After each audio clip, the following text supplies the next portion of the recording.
দিকে নজর দেন। মারহাবা মারহাবা। বাবা খারাপ লাগলে একটু সামনের দিকে আগে যান। একটা মিনিট আমি জিকির দিব, সামনের দিকে আগে যাবেন। আল্লাহ আল্লাহ আল্লাহ। কষ্ট করে সামনে আগে যান, যেন পিছনে বসার জায়গা পায়। আল্লাহ আল্লাহ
Hira Bhagavate Daro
रसूलुल्लाह सल्लल्लाहु अलैहि वसल्लम जिंदगी में बंदगी तू करना दे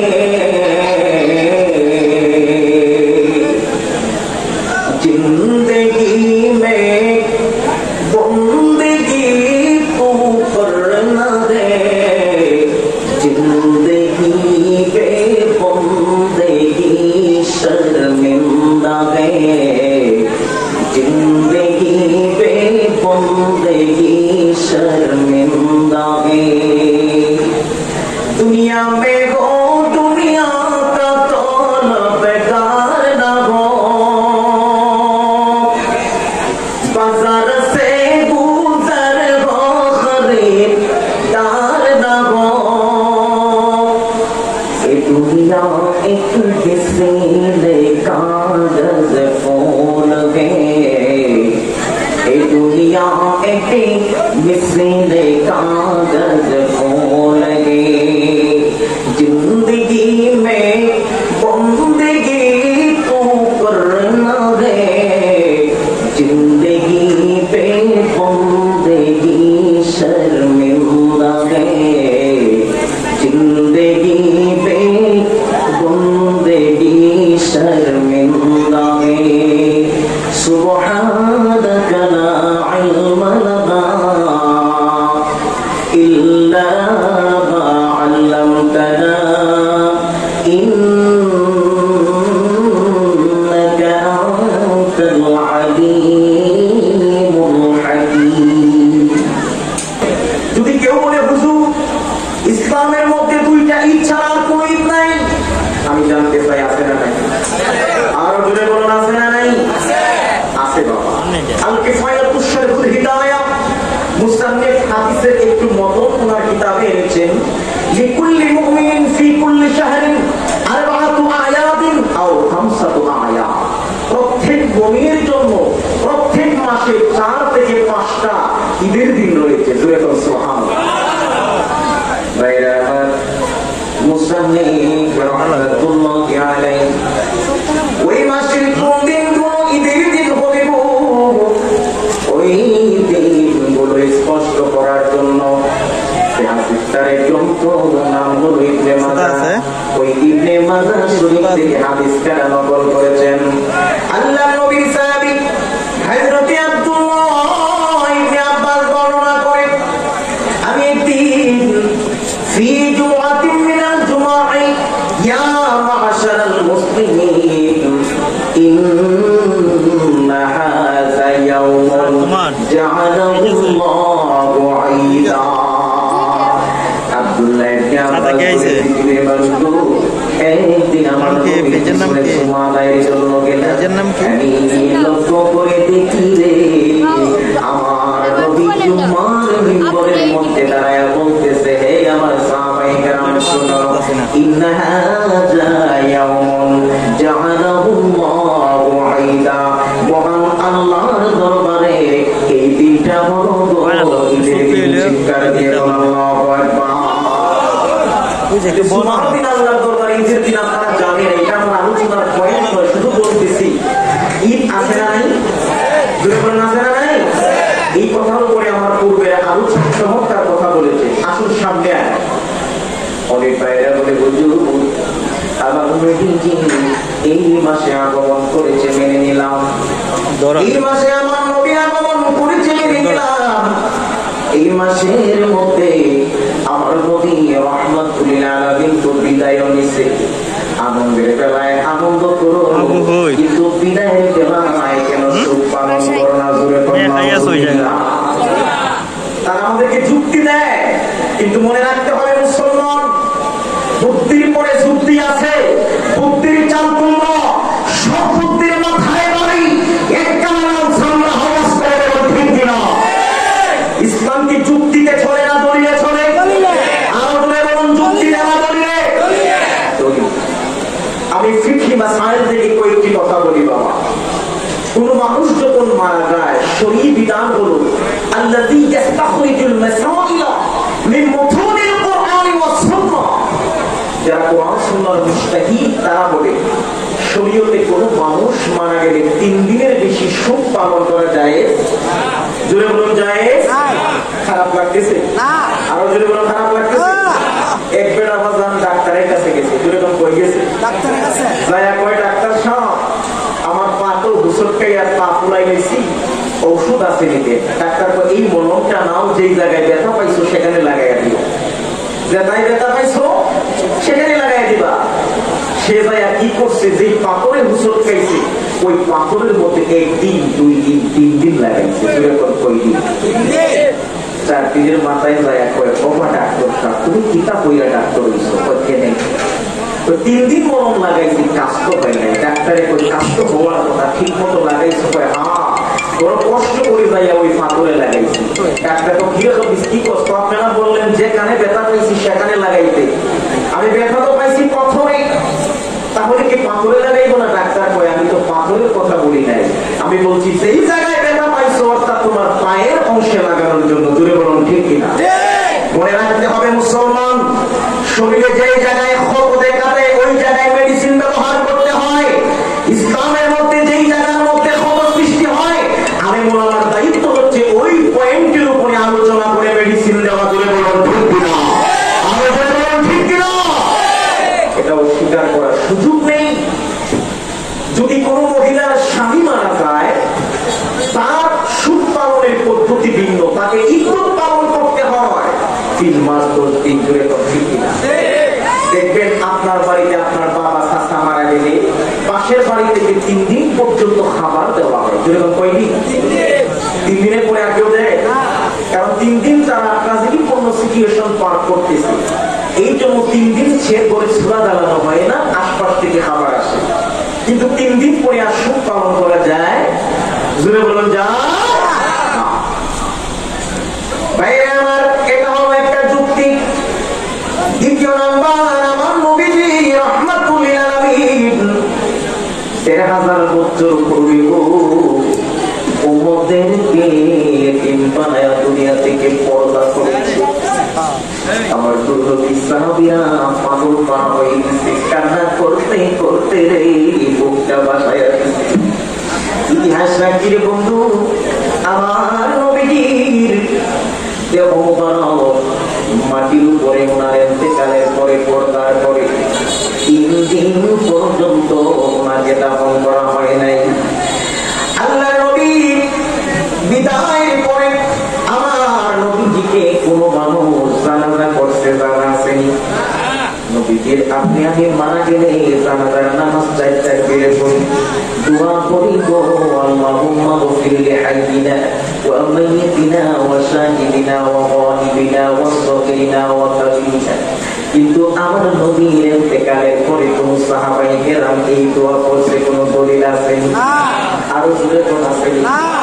আমার নবীর ইন্তেকালের পরে কোন আসহাবে কেরাম করে নাই, তারা নবীর জানাজা করে নাই। আমার নবীর দেহ মুবারকে চতুর্দিকে ঘুরে ঘুরে আসসালাতু ওয়াসসালামু আলাইকা ইয়া রাসূলুল্লাহ, আমার নবীজি চতুর্দিকে তারা ঘুরেছে আর দরুদ আর সালাম তারা পড়েছে।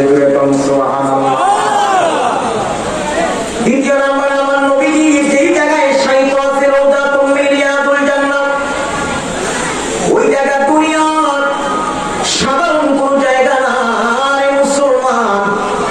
আমার নবীজি বিবি আম্মাজান আয়েশা সিদ্দিকা রাদিয়াল্লাহু তাআলা আনহা, আমার নবীজি ওই জায়গার মধ্যে, যেই জায়গার মধ্যে সবসময় থাকতেন ওই ঘরের মধ্যে আমার নবীর রওয়াজা। জুড়ে বলুন ঠিক কিনা? 2 নম্বর পয়েন্ট। 3 নম্বর, আপনি আমার আকীদা, সমস্ত আলেম ওলামার আকীদা, আপনি আমার নূর নবী, হায়াতুন নবী, জিন্দা নবী, তিনি হলো হায়াতুন নবী। আওয়াজ করে বলুন ঠিক কিনা? আরো জোরে বলুন ঠিক কিনা? আমার রাসূল রওজা শরীফের মধ্যে জিন্দা, এতে কোনো সন্দেহ আছে? আরো জোরে বলুন সন্দেহ আছে? স্পষ্ট ভাবে হাদিস শরীফের মধ্যে এসেছে, ইন্নাল্লাহ আযজা ওয়া জাল্লা قد حرم على النار لا تأكل أجساد الأنبياء عليهم السلام নিশ্চয়ই আল্লাহ রাব্বুল আলামিন এই জমিনের মাটির উপরে হারাম করে দিয়েছেন, এই জমিনের মাটিকে আল্লাহ হারাম করে দিয়েছেন, তামাম পৃথিবীর জমিনের মাটির উপর হারাম করে দিয়েছেন। ও জমিনের মাটি রে, আমার আম্বিয়াদের দেহ তোমাদের জন্য হারাম করে দিলাম। আদম থেকে আমার নবী পর্যন্ত কোনো একজন নবীর গায়ে এক ফোঁটা মাটি ধরে না। এটা হাদিস। দ্বিতীয় নাম্বার হাদিস, আল্লাহ নবী রাহমাতুল লিল আলামিন বলেন, আল আম্বিয়া আহইয়াউন ফি কুবুরিহিম ওয়া ইউসাল্লুন। সমস্ত আম্বিয়া আলাইহিমুস সালামগণ তাদের কবর শরীফের মধ্যে জিন্দা, রওজা শরীফের মধ্যে জিন্দা। শুধু জিন্দা না গো, তারা তাদের রওজার মধ্যে নামাজ আদায় করে। বলুন সুবহানাল্লাহ। আরো জোরে বলুন আল্লাহু আকবার। হাদিস কয়টা বলছি? দুইটা। তিন নাম্বার হাদিস, قال رسول الله صلى الله عليه وسلم حياتي خير لكم ووفاتي خير لكم تورد علي أعمالكم فما رأيت من خير فحمدت الله عليه وما رأيت من شر فاستغفرت الله لكم। আপনি আমার নবী হায়াতুল নবী গো, জিন্দা নবী বলে উম্মত করি। আমি রাসূলের 63 বছর জিন্দেগি যেমন তোমাদের জন্য উত্তম, আমি নবীজির বিদায়টাও তোমাদের জন্য উত্তম। এই দুনিয়ার মানুষ তুরাজু আলাইয়া আমালাকুম, এই পৃথিবীর সূর্যাস্ত থেকে উদয়াস্ত থেকে অস্তস্ত পর্যন্ত আমি রাসূলুল্লাহর যত উম্মত আছে রে, সমস্ত উম্মতগুলোর আমলগুলো আমি রাসূলের নিকট উপস্থাপন করা হয়। ফামা রাআইতু মিন খায়রি ফাহামিদতুল্লাহ আলাইহি। আমি রাসূল যখন নূরের নজর দিয়া দেখি আমার উম্মতের আমলগুলো খারাপ, আমার উম্মতের আমলগুলো ভালো, তাদের আমলে নামাজ আছে, রোজা আছে, হজ আছে, যাকাত আছে, আমি নবীজি গো আমার রওজার মধ্যে আল্লাহর দরবারে প্রশংসা আদায় করি। জোরে বলুন সুবহানাল্লাহ। ওই গুনাহকে গুনিয়কে বক্তব্যের মুসলমানেরা রে, আমার নবীজি এই হাদিসের শেষ অংশের মধ্যে এমন একটা স্পর্শকাতর কথা বলেছে, ও আমার উম্মতেরা শুনো, ওয়া মা রাআইতু মিন শাররি ফাস্তাগফিরুল্লাহ লাকুম। আমি রাসূল যখন রোজা থেকে দেখি আমার উম্মতটা অন্যায় করে গুনাহ করে নামাজ ছেড়ে দেয়, নামাজে ভালো কোনো কাজ করে না, অন্যায় করে জুলুম করে, আমি নবীর উম্মত গুনাহ কইরা জাহান্নামে যাবে রে। আর আমি রাসূল রোজায় থাইকা ধৈর্য ধরব না, সহ্য করব না। আমি নবী ফাস্তাগফিরুল্লাহ লাকুম, ওই গুনাহগার উম্মতটার জন্য গো আমি আল্লাহর দরবারে ক্ষমা প্রার্থনা করি। চিৎকার দিয়ে বলনা আল্লাহু আকবার। আল্লাহু আকবার। বিরহে দিল পুরে সরকার যে আমার ইয়া রাসূলুল্লাহ, বিরহে দিল পুরে সরকার যে আমার ইয়া রাসূলুল্লাহ, আমার কেউ নেই তুমি সারা সারা ইয়া রাসূলুল্লাহ, আমার কেউ নেই তুমি সারা সারা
কেউ নেই তুমি সারা সাহারা ইয়া রাসূলুল্লাহ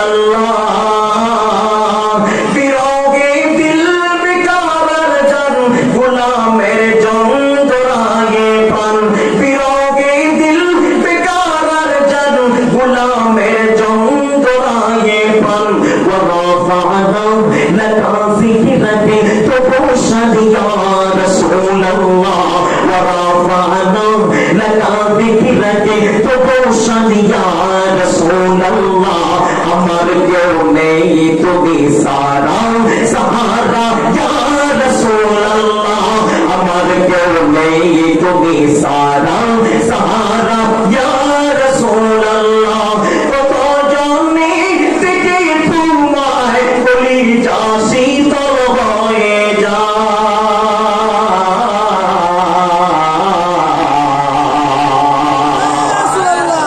কত জনে থেকে তোমায় বলি যা শীতল হয়ে যায় তোমাকে দিদার ইয়া রাসূলুল্লাহ আমাকে দাও না দিদার ইয়া রাসূলুল্লাহ আমার কেউ নেই তুমি সারা সাহারা ইয়া রাসূলুল্লাহ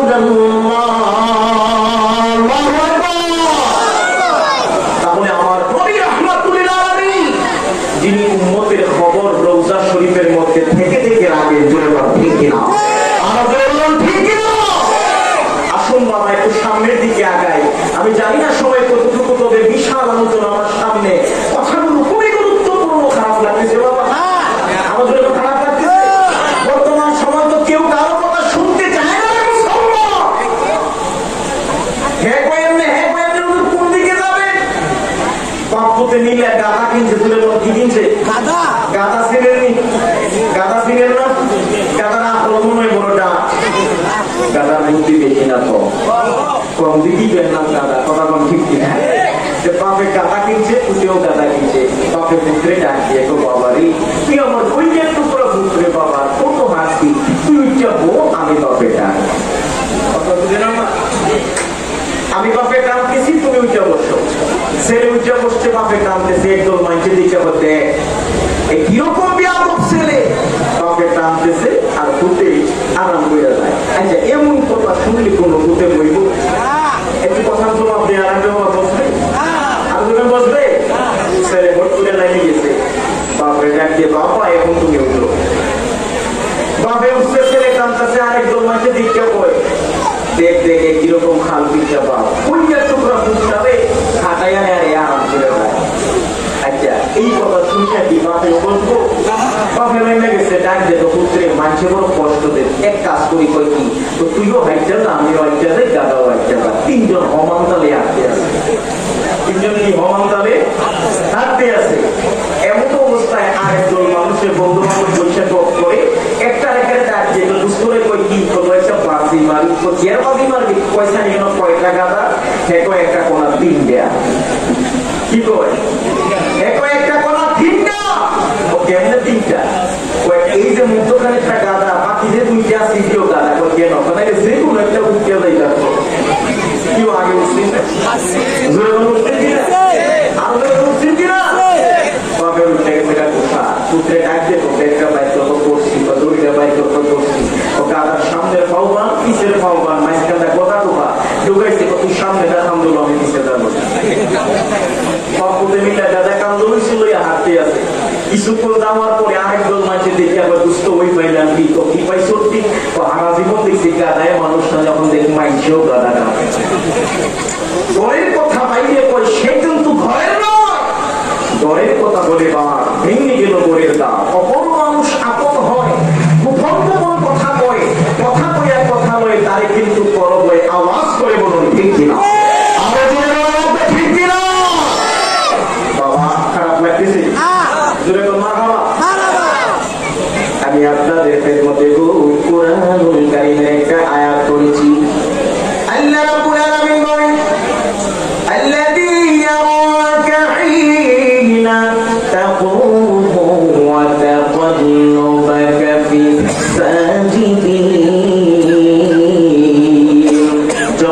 ছেড়ে দিয়ে কোন আল্লাহু আকবার।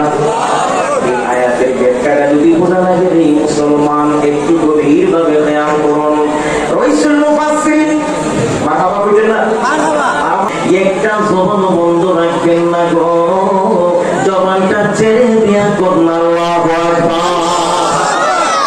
রাসূল মুফাসসির হযরতে আব্দুল্লাহ ইবনে আব্বাস রাদিয়াল্লাহু তাআলা আনহু মারহাবা তো আর জোরে কোন মারহাবা। এই পয়েন্টের উপরে বাবা একটা আমল শিক্ষা দেই, মনে থাকবে আপনাদের, খুবই গুরুত্বপূর্ণ কথা, কথা বলবো না, একটু জোরে মারহাবা। বাবা আল্লাহর হাবিবের চাচা হযরতে আব্বাস রাদিয়াল্লাহু তাআলা আনহু মারহাবা কইতেন। ওনার ঘরে আল্লাহ একজন সন্তান দিয়েছে, বুঝানোর জন্য বলতেছি 2 মিনিট খুব মনোযোগ।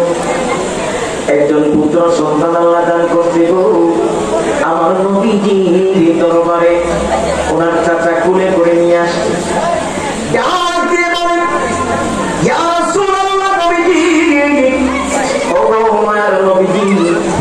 আমার করে আমার আল্লাহ একটা পুত্র সন্তান দান করেছে গো নবীজি, আপনি আমার সন্তানটার জন্য ভালো একটা নাম নির্ধারণ করে দেন। আমার নবীজি নাম রাখলেন আব্দুল্লাহ। চিৎকার দিয়ে কন্যা আল্লাহু আকবার। আল্লাহ নবীর চাচা ডাক দিয়ে বলেন, ইয়া রাসূলুল্লাহ, নবীজি আমার সন্তানটার জন্য আল্লাহর দরবারে একটু দোয়া করে দেন গো। আমার কলিজার টুকরা সন্তানটা যেন বড় হয়ে কোরআনের খাদেম হয়, কোরআনের মুফাসসির হয়, কোরআনের আলেম হয়।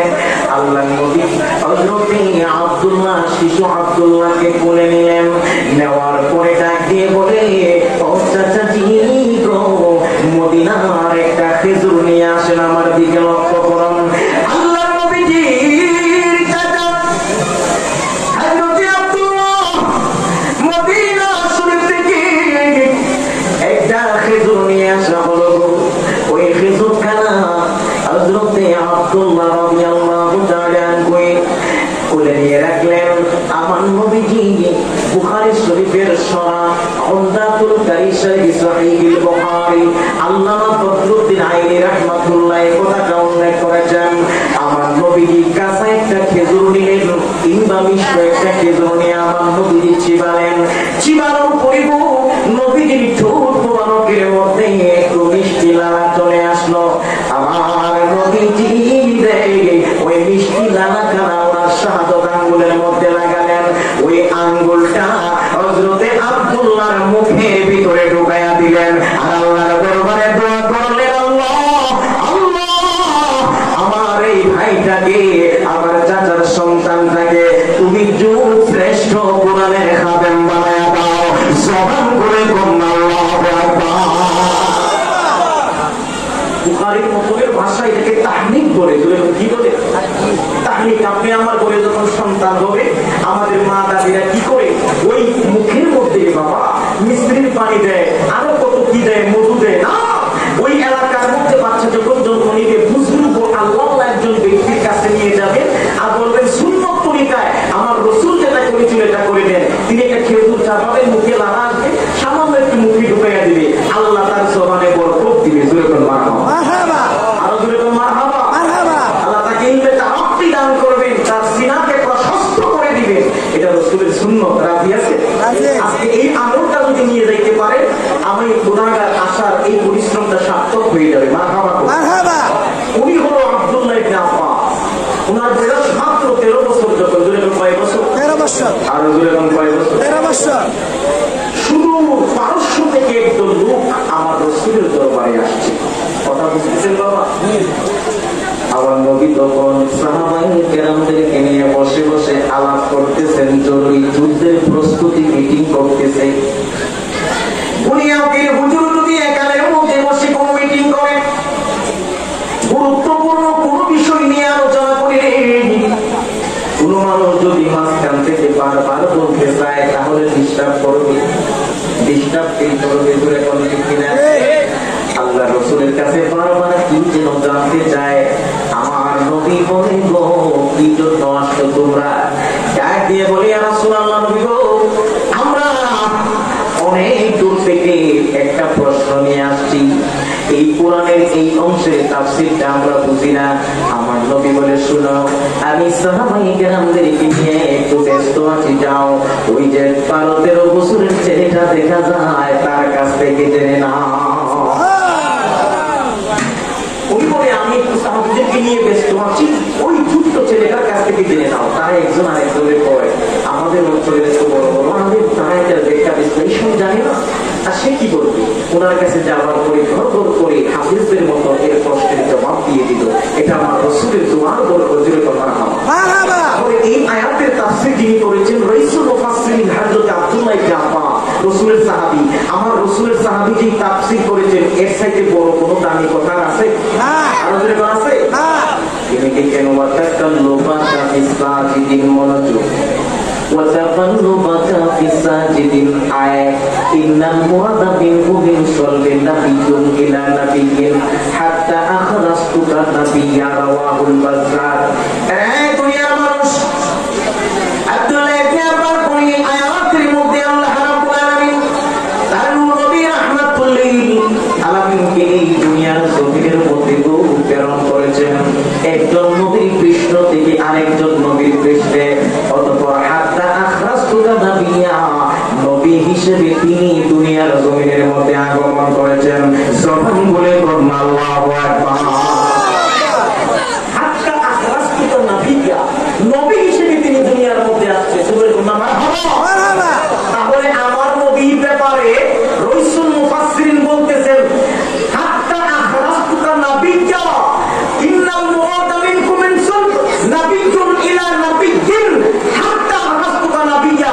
তিনি নবী হিসেবে মা আমেনার উদর হয়ে দুনিয়ায় আসছে। আমার নবী 40 বছর নবী হয় নাই, তিনি আদম সৃষ্টির পূর্বে নবী ছিল। ঠিক কি না? আমি আমার মানুষ এভাবে কথা বললে হবে?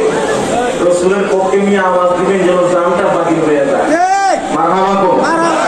যুবক ভাইরা কি বলতে রাজি আছে?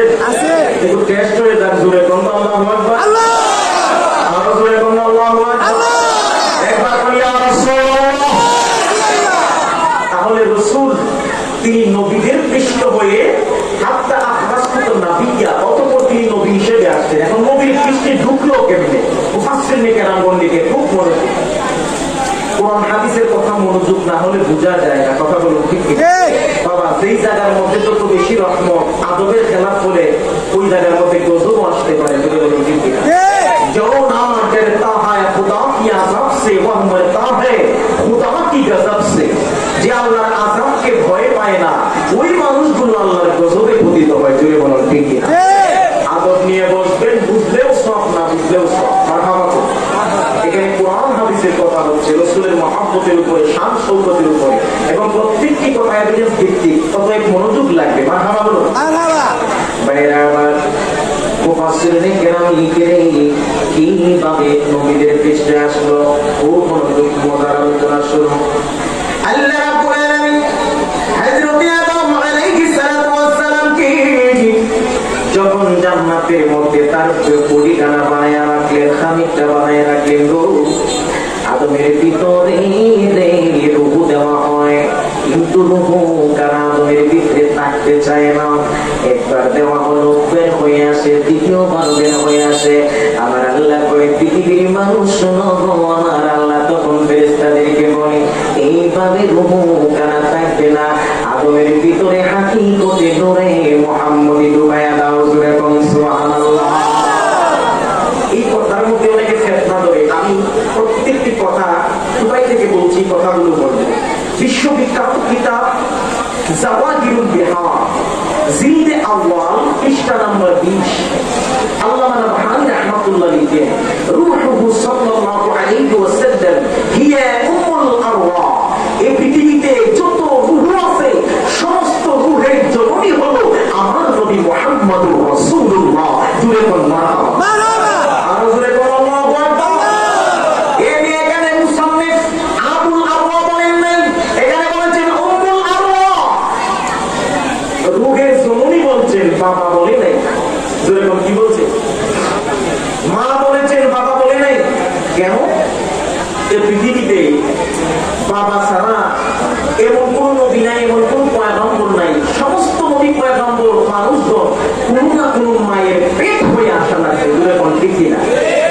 কিন্তু বাবা ছাড়া আল্লাহ দুনিয়াতে ঈসা নবীকে পাঠাইছে। জোরে বলবেন না মারহাবা?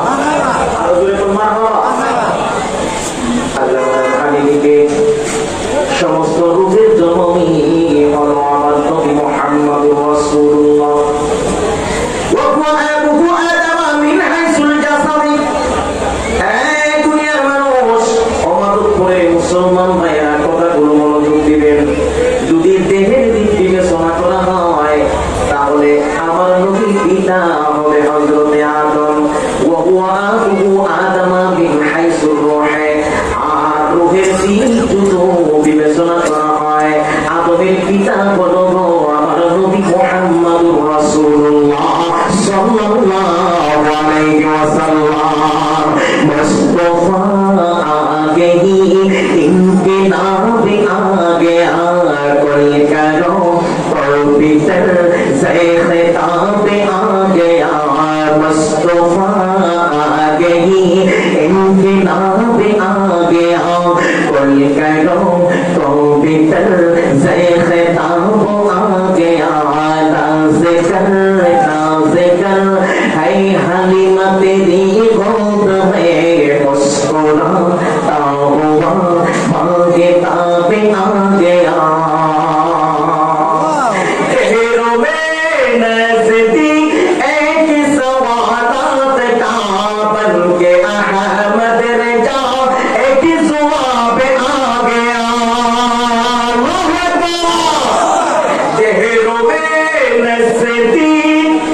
देहरों में नज़दी एक सवालात का बन के अहमद रजा एक जवाब आ गया। शिकले विसाद में अर्श से परशों पर हक ताला की बन कर किताब आ गया मुस्तफा आ गया। शक्ल इंसान में अर्श से परशों पर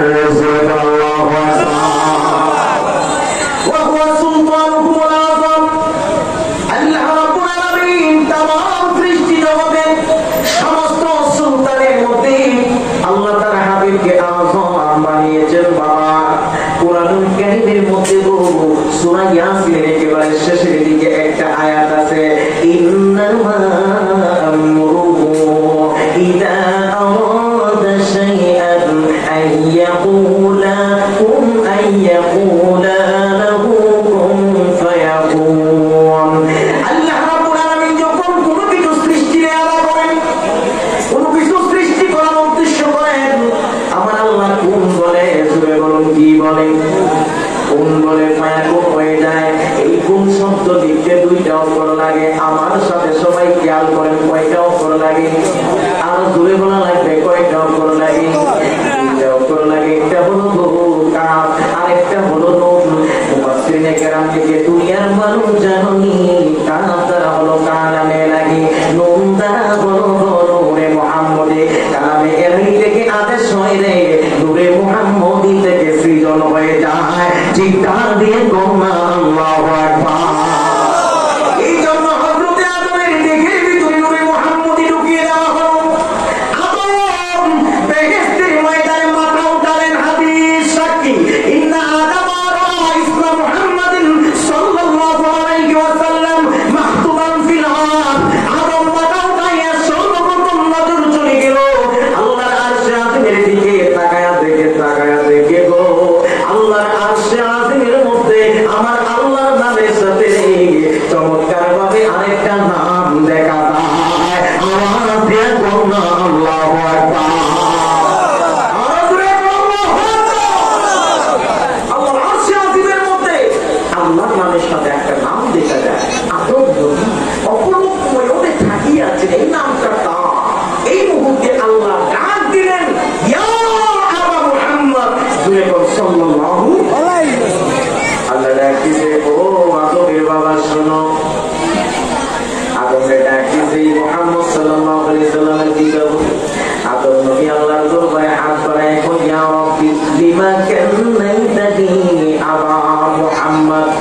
আমালিক আল্লাহ এই মাত্র বানাইলেন মালিক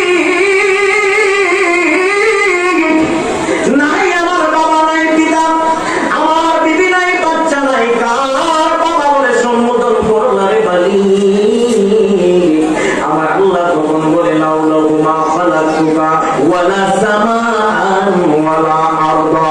ওরে আদম, আমি আল্লাহ যদি ওই মুহাম্মদ নামওয়ালা ওনারে যদি না বানাইতাম, আসমান বানাইতাম না, জমিন বানাইতাম না রে, আমি আল্লাহ বইয়ের ভিতরে কোনো কিছুই বানাইতাম না, এমনকি তুমি আদমরেও বানাইতাম না। চিন্তা দিয়ে আল্লাহু আকবার। এই জন্য নবী হলো সুলতানুল আযম। বুখারীর হাদিস কোন মুসলমান রাসূল আরবি বলে কুতিলতু আলাল আনবিয়াই বিসিদ্দুন ওয়া উতিতু বিজাওয়ামিল কালিম ওয়া উতিতু বির-রুবি ওয়া জুইলাত লিয়াল আরদু মাসজিদান ওয়া তুহরা ওয়া হুদিনা বিহিল নাবুওয়া।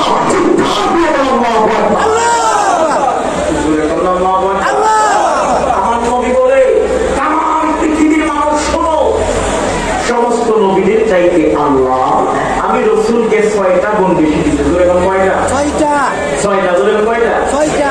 এর মধ্যে একটা হলো কুনতিতু বিজাওয়ামিল কালিম।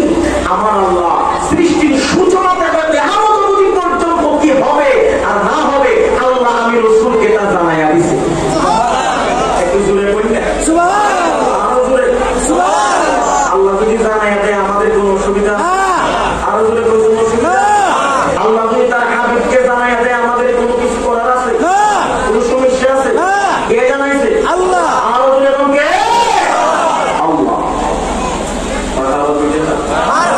এখানে গভীর আলোচনা আছে। কোরআনের মধ্যে আল হুরুফুল মুকাত্তাআত আছে, 29টা অক্ষর আছে, যে অক্ষরগুলোর অর্থ পৃথিবীর কোনো মানুষ জানে? জোরে বলুন জানে? জানে না। আলিফ লাম মিম তাহা ইয়াসিন নুন এগুলোর অর্থ কেউ জানে? আল্লাহু আনজালা বিল কিতাবা ইলা জিবরাইল আমিন আলা মুহাম্মাদিন সাল্লাল্লাহু আলাইহি ওয়াসাল্লাম। সুদীর্ঘ 23 বছরে ফেরেশতা জিবরাইলের মাধ্যমে যে কিতাব রাসূলের উপরে আসছে, এই কিতাব সম্পূর্ণটা আমার আল্লাহর রাসূলের উপরে নাযিল হয়েছে। কিন্তু এই কিতাব তো আমাদের জন্য আসছে, আমি বুঝি না। এখানে রাসূল এর জানা দরকার ছিল হুরুফুল মুকাত্তাআতের বিষয়গুলো কি আমার রাসূল জানতো, আল্লাহ জানতো। সুবহানাল্লাহ। আরো জোরে বলুন সুবহানাল্লাহ। এখানে উম্মতের জন্য জানার দরকার নাই, এই জন্য কোন উম্মতকে রাসূল জানায়। হয়তো এই কোরআনের মধ্যে এমন কিছু ইঙ্গিত আছে, এমন কিছু খবর আছে, ভাব আছে, যেটা আমার রাসূলের জন্য খাস, উম্মতের জন্য খাস। দ্বিতীয় নাম্বার হলো আমার নবী বলেন ওয়া নুসিতু বির-রুবি। আল্লাহ রাব্বুল আলামিন আমার রাসূলকে রূপ নামক উপাধি দিয়েছে, খুব মনোযোগ দেন। আল্লামা বদরুদ্দিন আইনি লিখে গো আমার নবীদের হাজার বছর পূর্বে মক্কা কিংবা মদিনার যে কোনো জায়গার মধ্যে একটা মুহূর্তের জন্য যদি জমিনের মধ্যে একটু সময় বিশ্রাম করতেন, বসতেন, ওই জমিটার ডান দিকে 1 মাসের রাস্তা, বাম দিকে 1 মাসের রাস্তা, সামনের দিকে 1 মাসের রাস্তা, পিছনের দিকে 1 মাসের রাস্তা, জায়গা পরিমাণ একটা প্রভাব পড়ে যাইত। ওই জায়গার মধ্যে রহমাতুল আলামিন বসেছে। ওই দুনিয়ার মানুষ রাসূলের চাহনির মধ্যে রূপ ছিল, কাদের বেঈমানেরা নবীজিকে ক্ষতি করবে রাত্রির বেলায় পরিকল্পনা করে রে মুসলমান, সকাল বেলা নবীজির সামনে আসলে তারা বিড়ালের ন্যায় হয়ে যাইত, কারণ নবীজির চেহারার মধ্যে রূপ ছিল। ও দুনিয়ার মানুষ, আপনারা জানেন খলিফাতুল মুসলিমিন হযরত ওমর রাদিয়াল্লাহু তাআলা আনহু উনি যখন শুনলো ওনার ভগ্নিপতি আর বোন ইসলাম গ্রহণ করেছে, তাদেরকে আঘাত করলো, প্রহার করলো, আল্লাহ নবীকে ক্ষতি করবে বলে তলোয়ার উঠায় রাসূলকে খতম করে দিবে বলে রাসূলের দরবারে রওনা হয়ে গেল। আমার নবীর সাহাবীরা বলে নবীজি এই জায়গাতে করুন নবীজি, খাত্তাবের পুত্র বড় খতরনাক, সে আপনার ক্ষতি করবে, ক্ষতি করার জন্য রওনা হয়ে গেছে। আল্লাহর নবী এই জায়গা থেকে চোর পরিমাণ নড়ে না। সাহাবীরা কয় নবী গো বেয়াদবি নিলেন না, একটু সময়ের জন্য আপনি একটু আড়াল হয়ে যান, সে যদি কোনো ক্ষতি করে নেয় আমরা কি করবো ইয়া রাসূলুল্লাহ। আমার নবী ডাক দিয়ে বলে সাহাবীরা রে আমি রাসূল যা জানি গো তোমরা তা জানো না।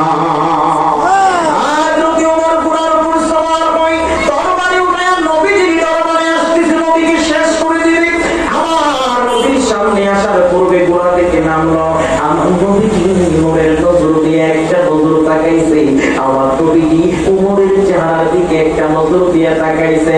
উমের জন কবি বলে একদিন নজরি জোন কো দেখা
দুনিয়ার দুনিয়ার মানুষ বাদশা আব্রাহা কাবা চিনে নাই, কিন্তু বনের হাতি আল্লাহর ঘর কাবা চিনা যায়।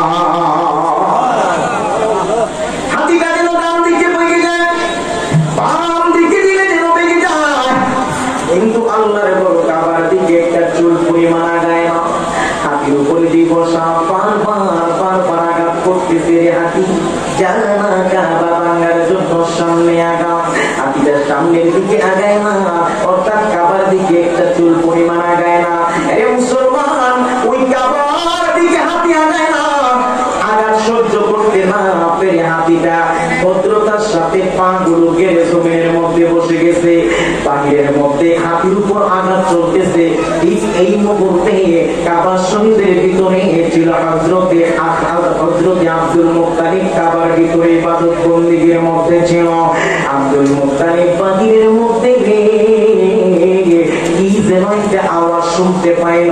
দরজা খুইলা তাকায়া দেখে একটা হাতির উপর আঘাত করা হচ্ছে কাবার দিকে আগানোর জন্য। যে হাতিটাকে এত আঘাত করা হলো, একটা চুল পরিমাণ সামনে আগায় নাই। কাজা আব্দুল্লাহ যখন কাবার দরওয়াজা করে সামনে দাঁড়াইল, হাতিটা সঙ্গে সঙ্গে দাঁড়াইয়া মানুষের জবানের মতো করে একটা সালাম দিছে। আল্লামা ইবনে কাসির লিখতেছে কি সালাম জানেন? আসসালামু আলা নূরিল্লাযী ফি যহরিকা ইয়া আব্দাল মুত্তালিব, আসসালামু আলা নূরিল্লাযী ফি যহরিকা ইয়া আব্দাল মুত্তালিব। ওরে আব্দুল মুত্তালিব, আমি হাতির সালাম তোমার পিঠে নূরের ঝলকের উপর জবান করে বললাম আল্লাহু আকবার। দন্ন দন্ন মায়া মেনা, দন্ন পিতা আব্দুল্লাহ। জোরে জোরে জোরে ঠিক না? দন্ন দন্ন মায়া মেনা, দন্ন পিতা আব্দুল্লাহ। তাহাতে মারা তুমি আসলো জিগিনি নূর মুহাম্মদ সাল্লাল্লাহু রাসূল এসেছে, হাবিব এসেছে, রাসূল এসেছে, হাবিব এসেছে, রাসূল এসেছে, হাবিব এসেছে, রাসূল এসেছে, হাবিব এসেছে। জবান দিয়া বলো আল্লাহু আকবার।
আলহামদুলিল্লাহ, আপনাদের কাঙ্ক্ষিত অতিথি যিনি উপস্থিত হয়ে গেছেন, আমার মনে হয় আর কথা বলা উচিত হবে না। আলহামদুলিল্লাহ, 5 মিনিট বা 2-3 মিনিটের ভিতরে কথাটা শেষ করে দিচ্ছি, খেয়াল করেন ওনার অনুমতি। রসুলের দাদাকে দেখে, রসুলের দাদা হাতিকে দেখা মাত্র হাতিটা সালাম দিলেন, আসসালামু আলাইকুম। যাই হোক, আলহামদুলিল্লাহ, আর কথা বাড়াচ্ছি না, শুধু এটুকু বলবো যে রসুল পাক সাল্লাল্লাহু আলাইহি ওয়াসাল্লাম ওয়াজুইলাত লিয়াল আরদু মাসজিদাও ওয়া কুবরা, আল্লাহর হাবিব বলে ওয়াজুইলাত লিয়াল আরদু মাসজিদাও ওয়া কুবরা। রসুলের আগমন যেদিন ঘটেছে, ওই দিন রসুলের কদম মুবারক জমিনে লাগতে দিন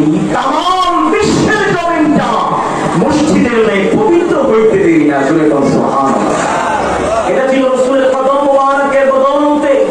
ওয়া রাফা'না লাকা যিকরাক আইফা ইন তুযকারু মা'a যিকরি ওয়াল আযানি ওয়াল ইকামাতি ওয়াল খুতবাতি ওয়া কুল্লু কালিমাতিন তাইয়্যিবা। আমার রাসূলের শান আজমত বাড়িয়েছেন কে? আর জোরে বলুন কে? সংক্ষিপ্ত সময় যেটুকু কথা বলেছি, যেহেতু মিলাদুন নবীর মাহফিল, রাসূলের শানে কথা বলা কখনো শেষ হবে না। উনিও বলবেন, আমি ওনার কাছে দোয়া চেয়ে বিদায় আরজ করছি, আমার জন্য দোয়া করবেন। আসসালামু আলাইকুম ওয়া রাহমাতুল্লাহি ওয়া বারাকাতুহু।